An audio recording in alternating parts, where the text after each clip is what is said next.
Hi, and welcome to my Whole Foods Plant-Based Vegan Kitchen Equipment series. I've broken my larger list down into 3 smaller ones, and I'll be covering both the basic and the intermediate list in this first video. Future videos will cover the items on the advanced list, and that will include small appliances that I find to be indispensable, like the Instant Pot and an air fryer. I hesitated when deciding whether I should even do this video at all. I figure if you're old enough to be able to spell your own name, you probably know what a spatula is, but I'm going to approach this entire series as though I'm trying to teach somebody who's starting from square one, absolutely from scratch and knows nothing. I want to show you that you probably already have what you need in order to start making delicious vegan food.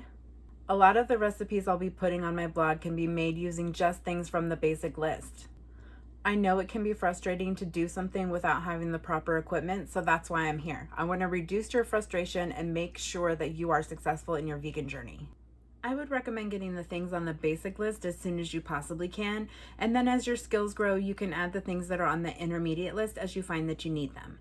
You can get everything on the basic list for under $350 brand new, including pots and knives. Links to my personal recommendations will be on the equipment lists on my blog, and I'll have links to that in the description below. I'm an Amazon affiliate, and if you purchase through my blog, you'll help support the channel. I know that's a chunk of change, but you probably already have most of the things that are on the basic list, and if you shopped at discount stores like TJ Maxx or Home Goods, you could probably cut that number in half. Wait till the summertime and go garage selling or go to estate sales, and you could get it for probably 10% of that. Before we get started, please take a second to like this video, subscribe if you haven't already, hit the bell for notifications so you can see when I upload new videos, and let's get into it. Okay, so I live in a tiny house and I have limited space. This is my metal prep table. I will have a full kitchen tour and tiny house tour available at some point, but for now we'll just have to deal with the lighting and the situation the way that it is. But here are the small utensils that are on my basic list. This is a measuring cup for measuring liquids. These are for measuring dry, and this is a set of measuring spoons. Then I have 2 large spoons, one slotted, one not. A couple of types of spatula. This black one is more for turning pancakes and things like that. I like this one because the rubber's really hard and the wooden handle makes it very durable. Then we've got a whisk. I don't whisk things very often, so I just have one small one. These are the 2 knives that I think everybody should start with. We've got a chef's knife and a paring knife here. You can pretty much do anything with those 2. Here I've got a couple of strainers. I also have a larger one that I use for greens, but I'm just showing these 2 right here. And then this is a box grater. This one is super tiny. I have a larger one too, but this small one actually works pretty well for most things. These are all also items that I consider to be basic necessities. I have 2 sizes of casserole dish here, a 9x13 and an 8x8. 2 sizes of non-stick skillet, a large wide bottomed one with a tall sides and a smaller just regular non-stick skillet. 2 sizes of sauce pots here, large one obviously for doing things like boiling pasta, steaming vegetables. I have a few other sizes too, but these are the 2 I use most often. And then at least 1 cookie sheet for roasting things in the oven. This is a small one and I have a nonstick mat on top. I have a larger one as well, but just one size is fine to start with.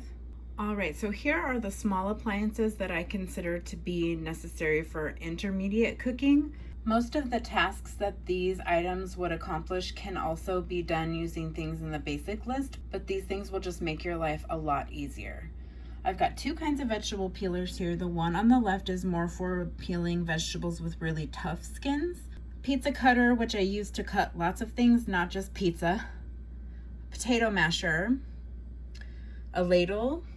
A cookie scoop, which can be used both for portioning out batter as well as things like tortilla dough. A basting brush.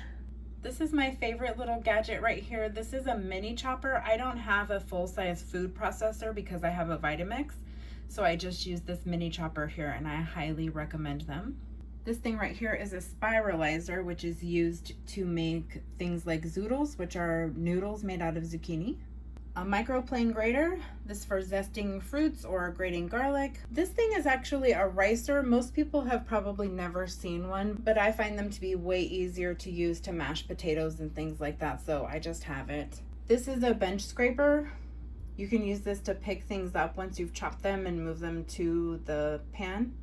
You can actually use it for a lot of things. If you don't have one of these, once you get one, you'll probably realize how indispensable it is. This is a juicer, a steamer basket. There are lots of different kinds of steamer baskets these days, but this is the one that my mom had when I was growing up, so I just stuck with it. I have a larger silicone one that will fit inside my Instant Pot as well, but I usually use this metal one. And then we've got a rolling pin here too. And here's the final item that's on my intermediate list, a salad spinner. I have a giant one here, but a smaller one's fine too. And that's it for the first video of the series.